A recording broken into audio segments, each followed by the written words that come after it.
You know, life's a journey. There's no one place that you're going to get to where, you know, it's Utopiaville.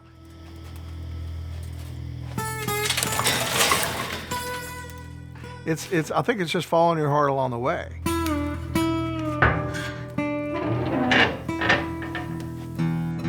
It's a moving target because as you're following it, you have some new passions and you keep following that. So it's just following your heart is my goal in life. The old Aesop's fable, slow and steady wins a race, it comes to mind because we were not an overnight success. But I think back when I first started this, and man, I was so naive, I had no idea. I mean, I had no experience in food products. I'd never been in business at all on my own. And I didn't have any money, so I mean, what can go wrong?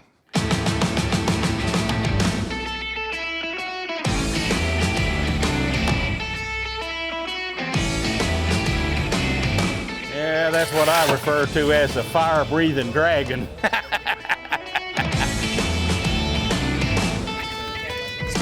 Come make the turn. They're gonna get the brisket, they're gonna get the chicken, and they're gonna sit.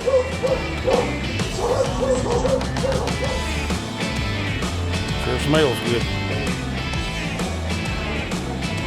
I think she's in love with that little critter.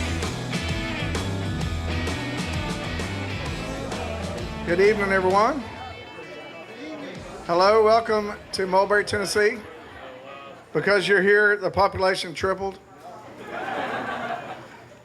We're glad to have you out. My name is Byron Chisholm. I'm your host. This is our third annual Brisket and Bluegrass, and we're raising money for the Lincoln County Animal Shelter.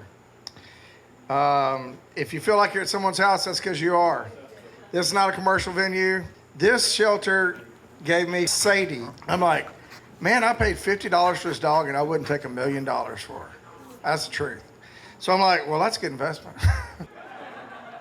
A few things. Basically, when I get through my little spiel, we're going to line up and go through that double door where the Tennessee wooden sign is, and you'll get your plate and your pintos and your potato salad. You know, the odds of having a success story like Byron has had are about like getting struck by lightning, I would imagine. He's so unique. You know, his story is just remarkable. He's running all over town, you know, with a butt rub t-shirt on, all like this, you know. Have the faintest idea that he is Byron Chisholm. He's the real deal. Yeah, it's a moonshot. To do what he's done is a moonshot.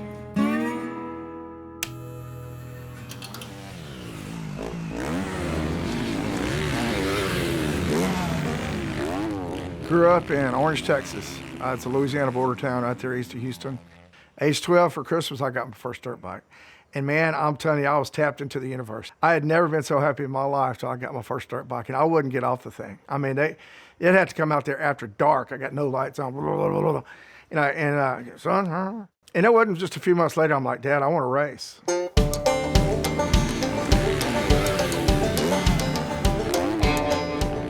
My mom and dad, they put their kids first, always. Very unselfish. You know, they did without a lot, I'm sure, but they really, really like to see their kids thrive and go. They gave me a lot of freedom, but they kept their eye on me. And every now and then, you know, they let me step into it. Just, well, son, did you learn anything? You know, and yes, I did, Dad. I think in hindsight, I look back and my dad saw it as an opportunity to teach me management skills. He handed me the Rammy Alley and says, what's the best way you think we're gonna get to North Louisiana? You know, he wanted me thinking and planning and stuff. He says, what all we're gonna need this weekend? Right down, give me a list of everything we're gonna need. When I got on that dirt bike, I had the skill set and I had the passion for it. And when I started racing, my life changed for the better.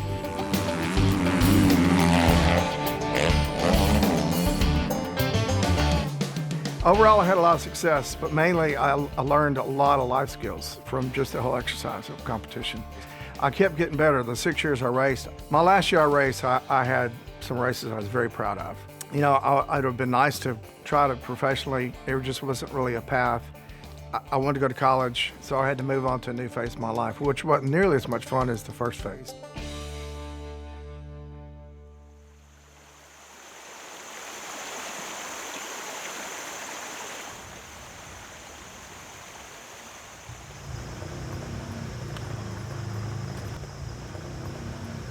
There are moments where, you know, a lot of people in their 20s get, you know, they're coming to a fork in the road. But, you know, everybody's just trying to find their path. You know, some people really know, I want to be an engineer. Man, I had no idea. All I knew is what I did want to do. It was a big list of things. So I kind of floundered around a little bit. I mean, I went to University of South Alabama, Mobile, changed my major a few times. You know, I even trained schools a time or two, but I would come back to University of South Alabama. I eventually graduated. But I was a little lost, you know. I wasn't really sure what now. You know, I just didn't know. I mean, I didn't realize I liked to cook or wanted to cook, but so where I was staying, there was a kitchen. I was like, I just started tinkering around, and next thing you know, it's like, man, hey, it's pretty good. That's pretty good. I was impressed with my friends. I'm like, well, I got into that, and it just kept, the more I learned, the better I got, the more I wanted to learn. Started collecting cookbooks. By the time I graduated from college, you know, I was a pretty good cook. You know, I like doing it. And, you know, I'm still trying to find my niche. Most people move off to Atlanta, to Houston. I had a long list of things that I didn't want to do. And one day I was like, well, what is it that really floats, you know, what just lights you up, you know? And I saw I had a short list there. It's dancing, cooking, and the beach. And you're real ambitious, wasn't I? Dancing, man, I love the two-step. But you know, there's no path there. I got to do something for a living. So anyway, long story short, I decided to move to the beach and try my hand at cooking for a living.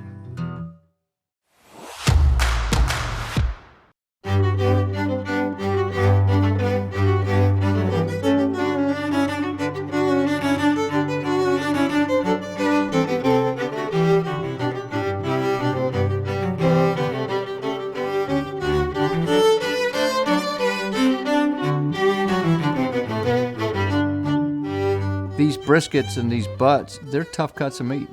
And it takes a little work to cook these meats to be succulent and juicy and tasty and rememberable. Some of these cooks could take 7 hours. Some of them could take 12 hours. I always say barbecue's the friendliest food. It's the most gregarious cuisine. It's a food that's usually family reunions and fundraisers and picnics and, you know, good excuse to crack a beer kind of food. Barbecue has made a lot of people happy all over the world.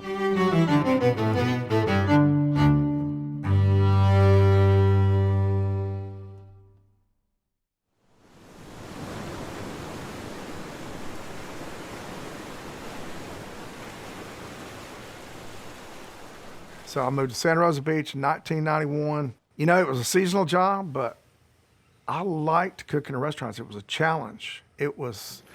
I was connecting with it, I was clicking with it, I was growing with it. For the first time in my adult life, I'm doing something I like, and I'm paying the bills, you know. Now, I had a next door neighbor, Jim Norton. He was an old Alabama cowboy. He was a great barbecue cook. He built all his equipment. At that era, you kind of had to build your own equipment. There wasn't a lot of commercial options in that kind of thing. That's where all this kind of started. He taught me how to barbecue. I was very curious, and I'm a cook anyway. But he taught me how to barbecue. And as we got into it, I'm like, man, I'd really like to have my own cooker. So, well, I'll build you one. Yeah, let's do that.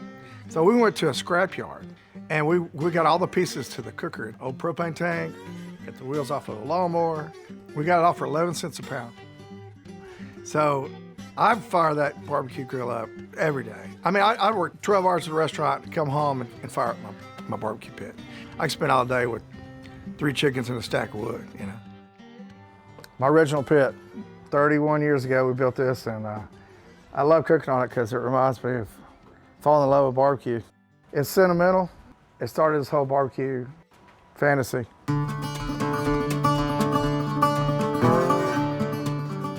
Next thing you know, I enrolled in the Culinary Institute of America in Hyde Park, New York, and it's a 2-year program.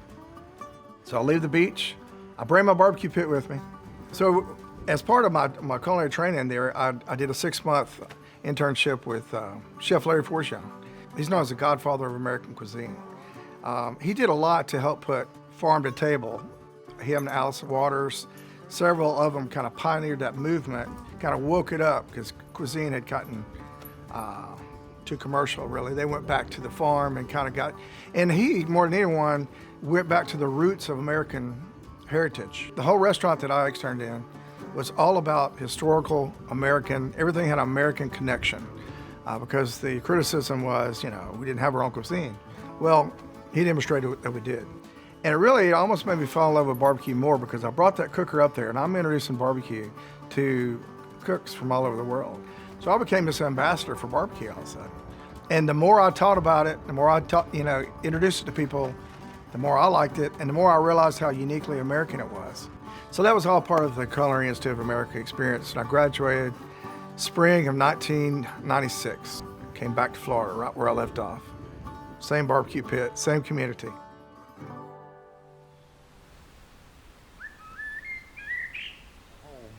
We pray that you'll help them do that. So bless this meal and encourage us with tonight's event. In Jesus' name, amen. Amen. Right. As Julia Child would say, bon appetit!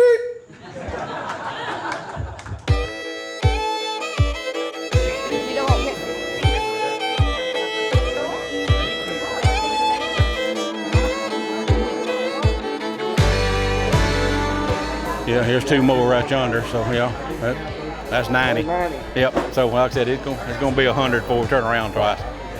Barbecue in the United States, in the U.S. it evolved into these regional kind of things. They cook hogs over Hickory in North Carolina because they had a bunch of hogs in Hickory. They cook cows over Mesquite in Texas because they had that stuff.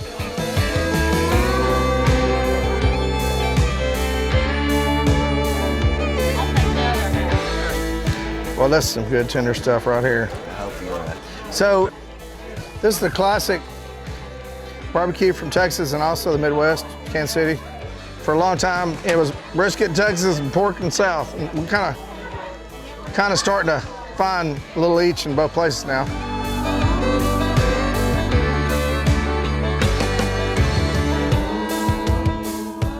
The sauces and the seasonings sort of evolved into making it regional. But barbecue is meat and fire, and to me, it's the original cooking method. I get back to Emerald Coast of Florida, where I was living in the same community. Although my goal was just to keep honing my craft as far as working on being a chef. You're not a chef till you're in charge of a kitchen and you're creating your own cuisine. Barbecuing was just a fun thing to do in my life, and it was recreational. And this one particular winter, I wound up canning baked beans and barbecue sauce.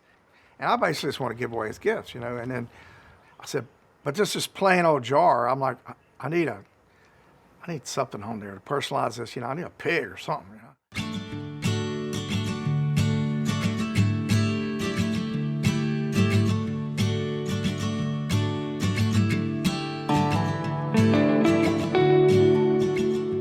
Actually, it was Jim's, the guy who built my equipment. It was his mother that drew my pig, Miss Suzanne. So I said, I need a pig with a chef hat. And since most of the barbecue in the South has to do with Boston butt, I might as well have a pig butt on there. Ironically, the butt is from the shoulder, but hey, it's play on words. So we put that on there, and it was like, whoa, kind of came to life. It's like, this needs to be on the shelf somewhere. I'm like, ooh, food products. Oh. So I wound up canning baked beans and barbecue sauce. The rub was an afterthought. And the rub, really, I didn't put that much effort into it. It's like, because I kind of made it a little different every time I made it. I was like, salt and pepper paste. What else have I got here? Onions, garlic, yeah. But then I thought, okay, well, if I'm going to carry this to market, what all do I want in there? And the one thing that I had been introduced to was chipotle powder. It wasn't a common known thing. It was just a smoke-dried jalapeno, red ripe smoke-dried jalapeno. And I thought, man, that'd be a really cool ingredient, because it's got a little heat, got a little smoke. So I brought that in. Other than that, it's onion and garlic, paprika, salt and pepper. So, that kind of made it a little unique. You had to get their attention. You know, marketing 101 is you got to get their attention. So I called it butt rub. It's a rub for butts. I didn't think it was that genius. It was pretty basic. And I started going to local stores. Every store that I saw that looked like it would be a good, you know, a produce market, a meat market, any kind of store that looked like they need to carry butt rub, I go in and introduce myself. They would all just give me a chance. They could see the enthusiasm in my eyes, I guess. But the reaction I got to butt rub was just amazing. It's like I was hand making it. And man, it's like every time I stock a store, they're calling me back a day or two later saying, we wiped out.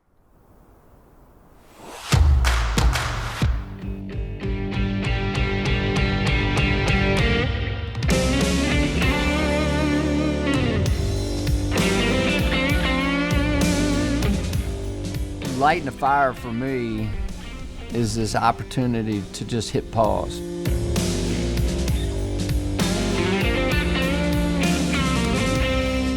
There's a lot of pleasure that can come from learning the craft or the art of manipulating a all wood burning fire or charcoal. There's good therapy in that for me, and I think Byron and I both get a lot of pleasure in that process.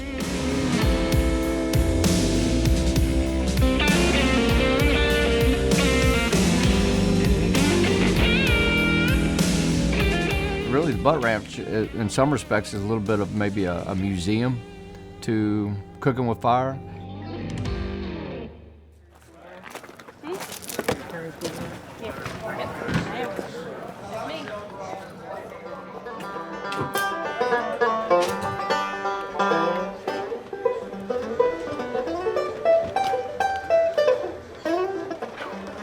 You know, if Byron had followed the normal career path when he graduated from the Culinary Institute of America, he would have went and become a executive chef at some high-end restaurant, but he chose to go another way.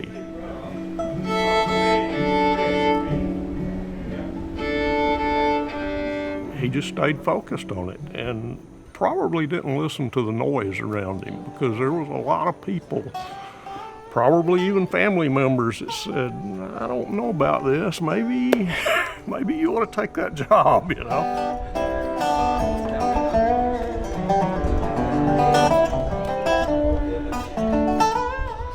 There's a sign inside the kitchen that says the Butt Ranch, celebrating life through food and music.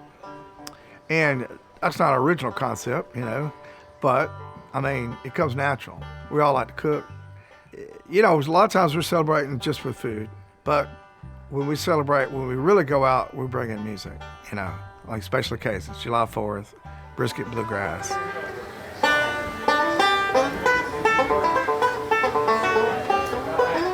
They've had several #1 songs, and this just blows me away. They have played the Grand Ole Opry 51 times. Just amazing. So I'm very proud to introduce you to the bluegrass act that everyone in this business has their eyes and ears on. Darren and Brooke Aldridge. Thank you.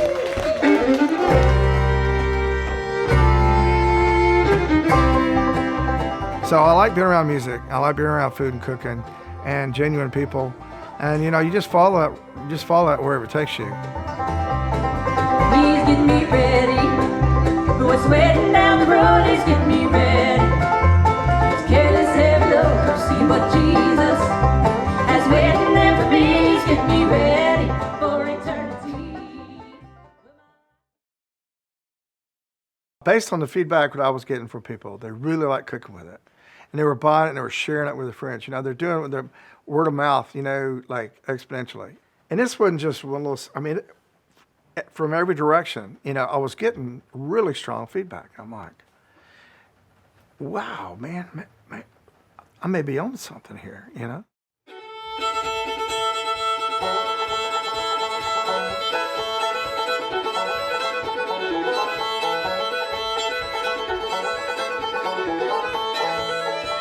So I thought it out, and I knew enough to know that about co-packers, companies, you know, that are in the business, they'll produce it for you. So October 20th, 1997 was my first commercial production.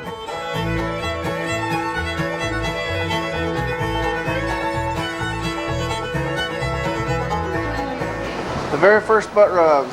Here they come. All right. And on that day, I think I got 3 pallets of butt rubs. And that was like, oh my gosh, pressure's on, because I got to pay for all this and I got to sell all this. Now I'm all in. I ain't going back to the rest. I don't want to go back to the restaurants. I don't want to work for nobody else again. So it's like, how do I reach the people? How do I get it there? And that's when I started traveling to these barbecue events, setting up. I'll cook chicken wings all day long. I was using butt rub on the chicken wings as a way to sample the product. Here, I'd like you to try my seasoning. About every other person who ate a chicken wing would buy a jar of butt rub, or 2, or 3.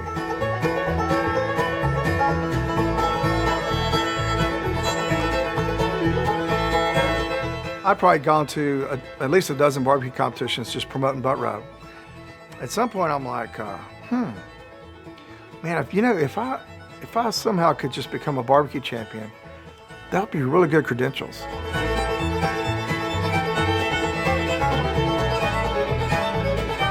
So I looked into it and I started practicing, got my information, got my equipment. And in 1998, I started competing.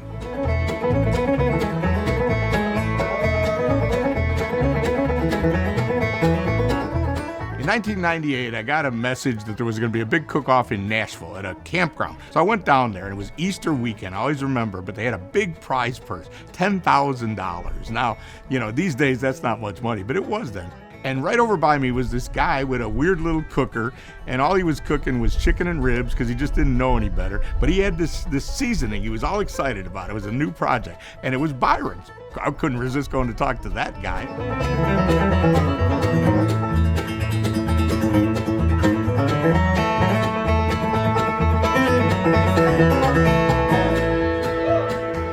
In 1998, a lot of us weren't selling products. Now, pretty much everybody I know has some kind of product line. But Byron showed up, and that was really his focus, and he was pretty serious about it.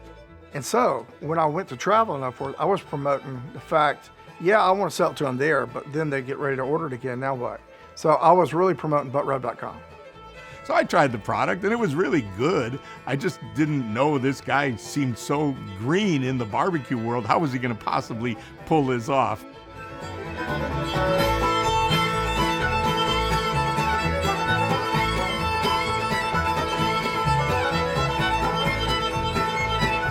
It seems like a long shot to me because the guy's got a culinary degree. He probably should be working in a kitchen.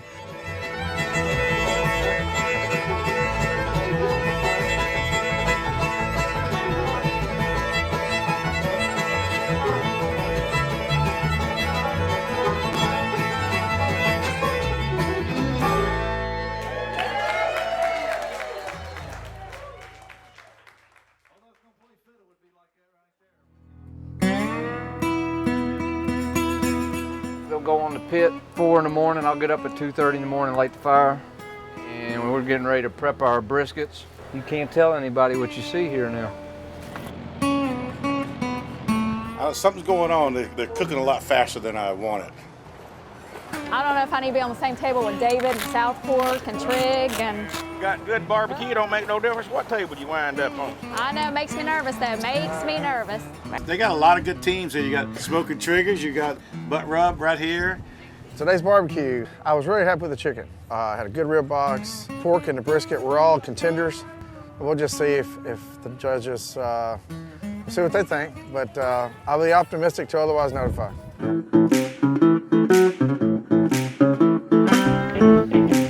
Fine day for barbecue.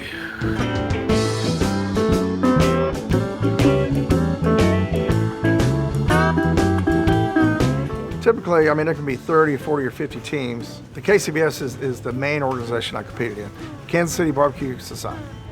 And that's the largest sanctioned body of barbecue competitions that there is.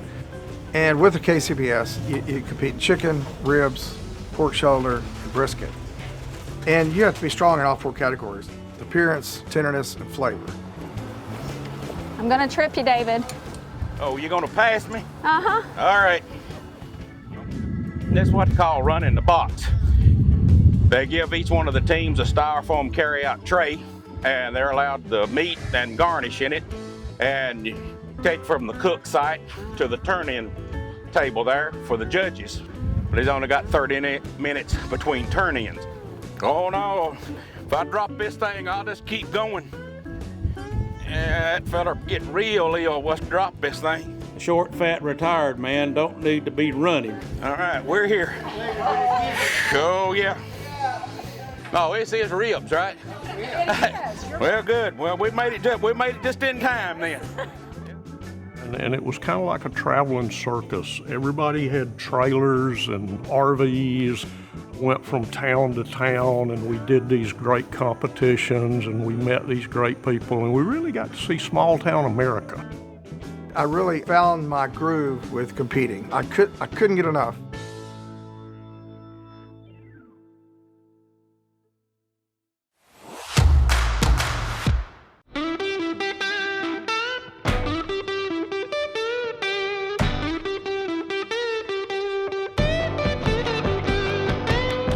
It was something different. There wasn't nothing like that on the market. So all you had was seasoning salt or something like that. You know, there wasn't anything that was particularly for barbecuing.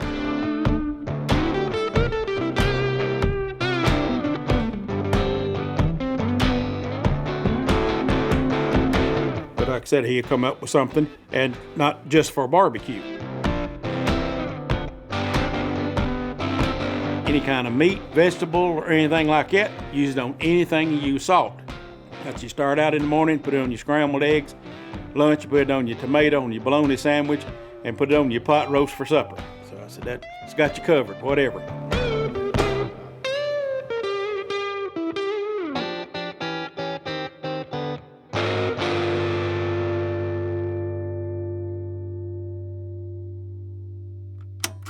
So it became my life, and it was directly tied into my business.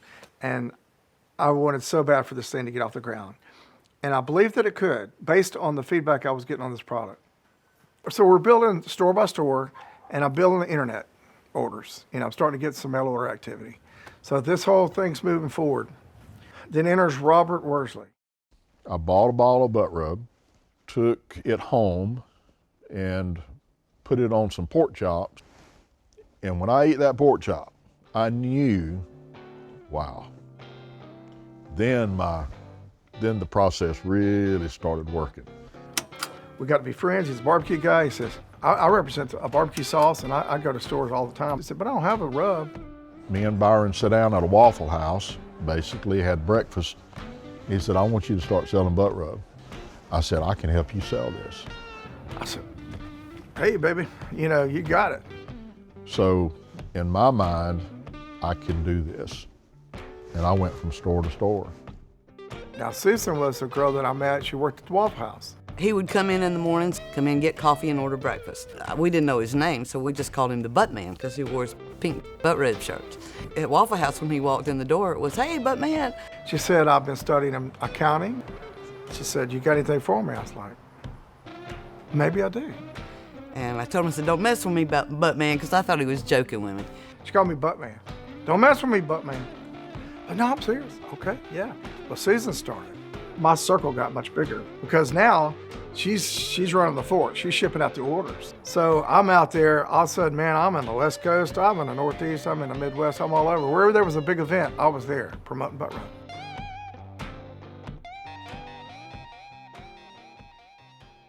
I've got Susan back at the home office shipping orders so I can go to these events, and I started traveling all over the place competing. He wanted to establish himself as a championship barbecue cook because he felt like that gave his product a lot of validity. Grand champion goes to buttrub.com.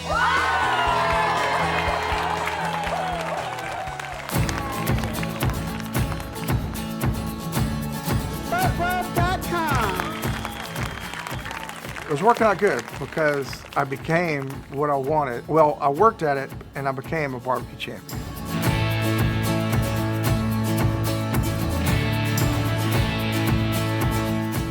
Next thing you know, man, I got on Food Network and I won this event and another Food Network special. We won another big event. A lot of it's just serendipity and luck, but it's put my product on the map.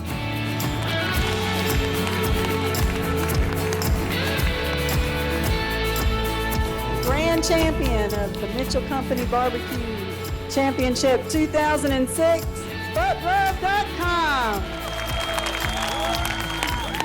I mean, there was a time he was the hottest cook on the circuit.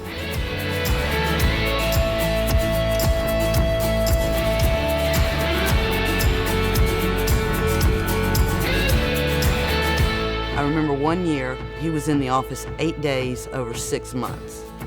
We treat everyone like it's a world championship. Butt rub, butt rub, butt rub. I'm a butt rub, Byron Mom, and I wear the stars. Each star represents a perfect score.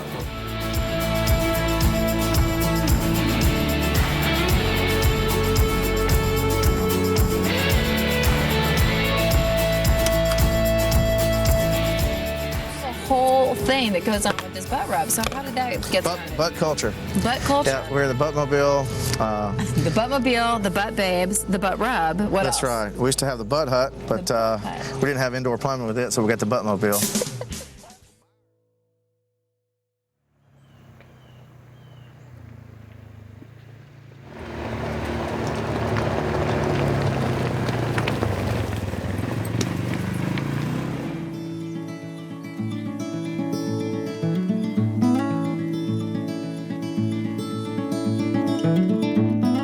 I was competing 25, 30 events a year for a lot of years. And we're in the Tennessee Valley. It was geographically the epicenter of all the competitions. I was coming this way a lot. It's 400 miles from Santa Rosa Beach, Florida.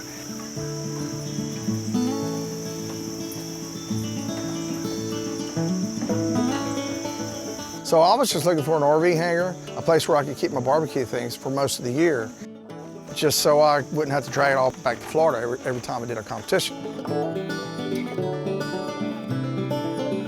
You know, over time, I really enjoyed spending time here, so I decided to build a guest house. You know, one little thing led to another. We got an outdoor kitchen. We got all kinds of stuff now. We got a compound.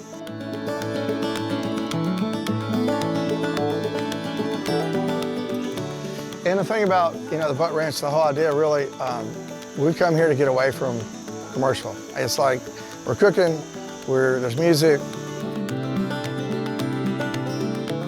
It's just a place where we can get away from the stresses of life, just kind of enjoy the better things, and you know, it's a commercial-free zone.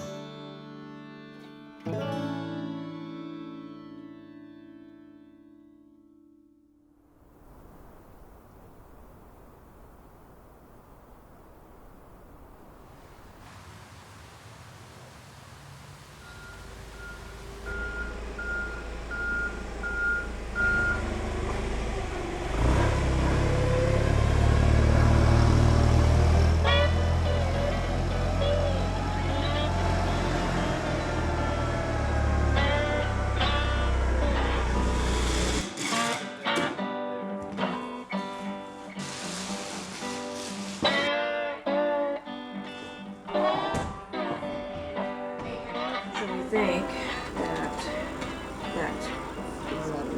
stores.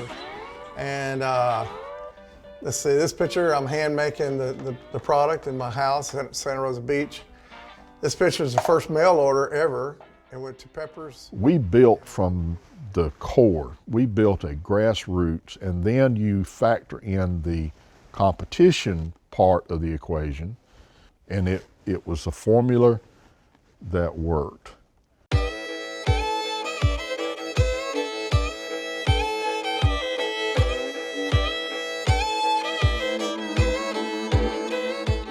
Boy, he'd call me every other day. Got a new store.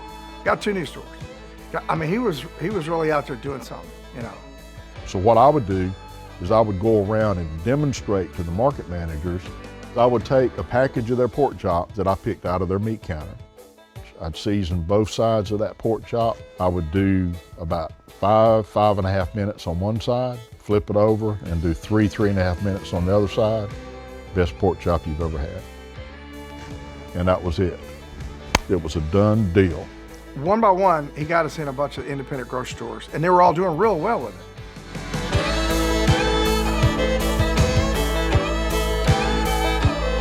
We need more salespeople out there. It's a big country, a lot of grocery stores. So finally one day he says, I met a guy named Paul Dotson. He was a broker. He knows all about the grocery industry. He believed in our product, most of it. I thought it was great. A seasoning that's good on everything. And, you know, I don't have anything else like that, so I want to give this a shot and see what happens.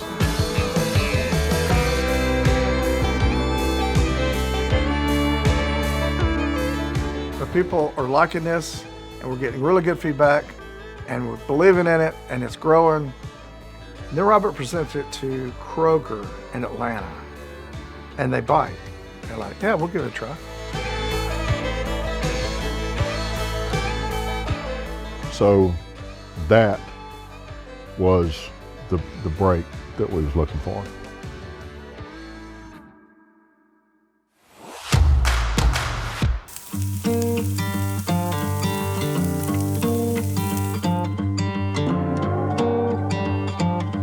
And I'll never forget, it was a white label and it said butt rub on it, and I didn't know if it was a joke. I didn't know really what it was at the time.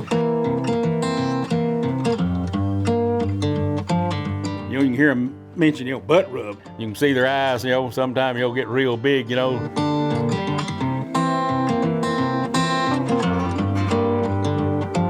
buy it one time because of the name, but you buy it the second time because it's a great product.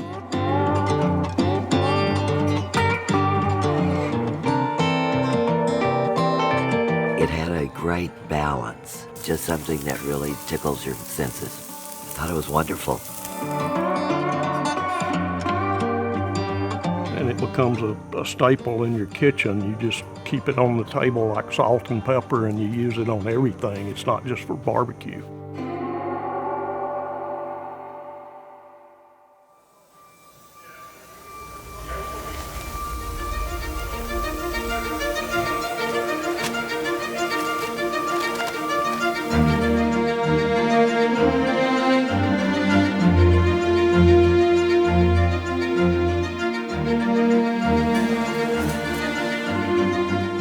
Unusual for something like this to get into a Kroger, into a Publix, and I mean, it's very rare you see something like this that just keeps going, gaining. We've seen a lot of companies and a lot of individuals go at it. Everyone from the passionate, guy who's making it in his house and loves it to a really well-financed marketing company and team that took a look at all the data in the category and decided, hey, that's the hot thing, we're gonna put money behind it. In the food business, you not only got to make it to the shelf, but you got to stay there, right? Obviously, what's in the bottle is great. That's where the staying power comes from. You've got to perform, and we had that track record of performing.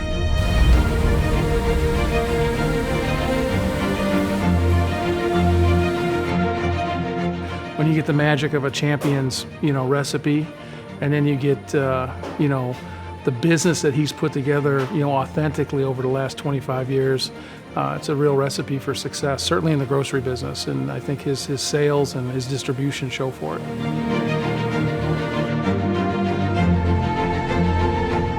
All of a sudden, man, we just started knocking them out. Publix, Walmart. It's just the doors just kept opening. We're in Costco, we're in Piggly Wiggly, we're in Publix, we're in Kroger, we're in Food City, Rouse's.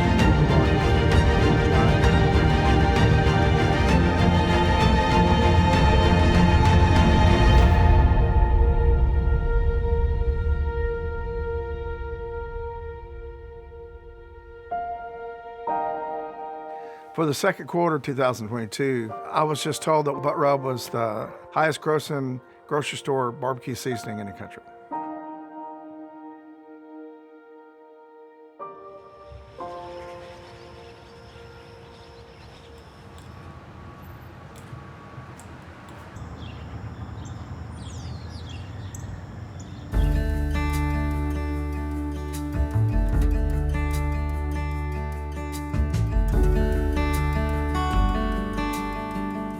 It's great to be back in Texas. It's my home state. It's great barbecue country. I love the music scene here. The dance halls are kind of generated out of this region of Texas. So I love coming back here. We're in Gonzales, Texas. This is the headquarters for Adams.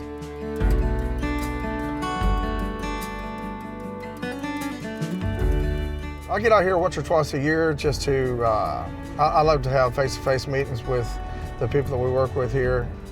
When I meet with my people at Adams, you know, we visit the plant a little bit, but happy hour starts about 4:30 around here, and so we've had long meetings at Run & M.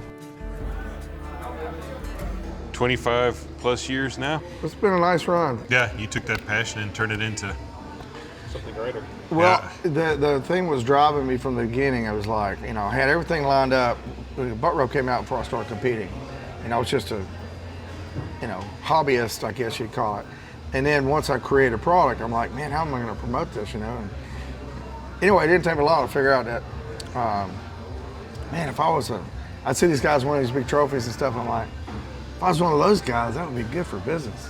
Really good, you know? I'm like, I got the catchy name, and I got a blend that people are happy with. I mean, I wanted them to take it serious. Yeah. So that's what I was motivated for. You spending most of the time out at the ranch these days? A lot. Do a lot of cooking at the butt ranch. It's got a nice pit. You can do a whole hog in the ground, brisket, Texas style pit, everything to go along with it. We've got a couple of events that we're sponsored. You know, one's coming up next month at Brisket and Bluegrass, and we sell tickets and they raise money for the animal shelter.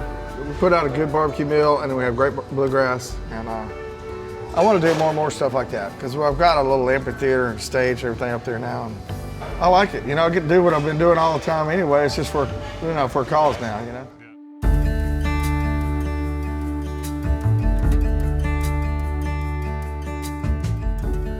So I'm like, well, how did I get myself in this position? I don't know, but I'll accept it as a gift because that's how I feel that it is. I mean, I did my part, but there's just so much in the bigger picture. So it's been a gift to me, and I hope I never will really look at it any other way.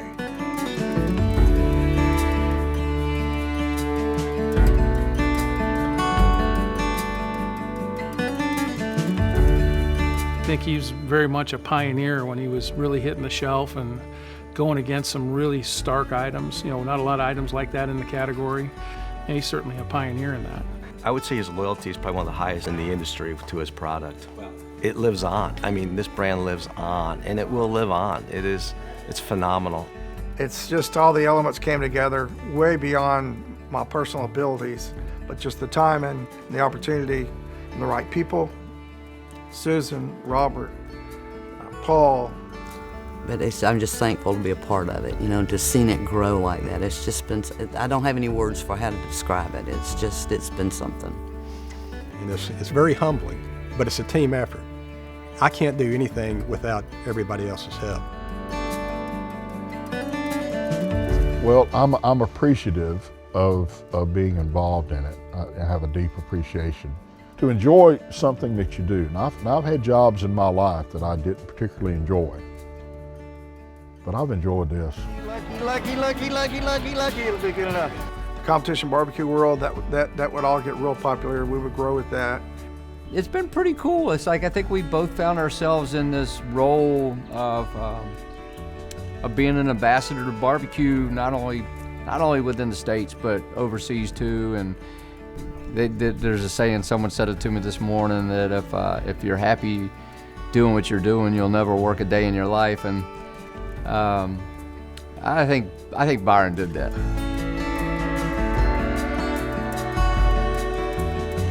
Little would I know how much that learning to cook and falling in love with barbecue would do for my life. You know, I just sit there and think right this second how many people are using my product. Something you made with your own two hands, your own creation. And how many people are feeding their family with that product today? And man, I just get the biggest buzz, and probably a tear comes down my cheek. You know, I don't want to minimize the work he put into it and the effort and the thought he put into it, protecting his intellectual properties, verifying his processes. But I also say that at some point God looked down on Byron and touched him on the head and said, son, I want you to be successful.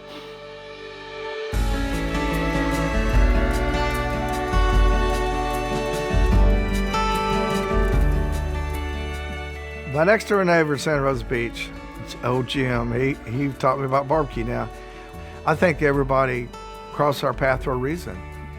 How ironic. It would turn out, he would teach me how to cook butts. He would build my pit. And that pit has given me a life. And he was proud about butt rub, and I had his picture on the website, and last time I saw him, he was just really proud of the fact he had something to do with butt rub. And so that's what you call serendipity right there, moving next door to a guy who teaches you something that changes your life forever.